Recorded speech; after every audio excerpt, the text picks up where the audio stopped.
ഇന്ന് നമുക്ക് നല്ലോണം മൊരിഞ്ഞ രുചികരമായ റാഗി ദോശ ഉണ്ടാക്കാം. തൈറോയിഡ് PCOD പ്രശ്നങ്ങളുള്ളവർക്കും വെയിറ്റ് ലോസ് ആഗ്രഹിക്കുന്നവർക്കും കഴിക്കാൻ പറ്റിയ ഈ ദോശ ഉണ്ടാക്കാൻ വേണ്ടി റാഗി 1 കപ്പ് എടുക്കുക. 1/2 കപ്പ് ഉഴുന്നുപരിപ്പ്, 1 ടീസ്പൂൺ ഉലുവ.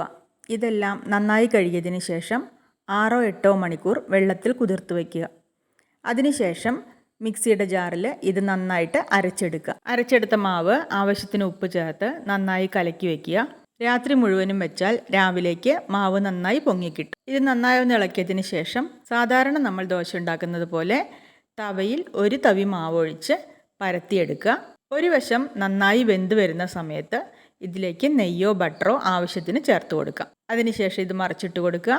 2 വശവും നന്നായി മൊരിഞ്ഞു വരുമ്പോൾ ദോശ തവയിൽ നിന്നും പ്ലേറ്റിലേക്ക് മാറ്റാം.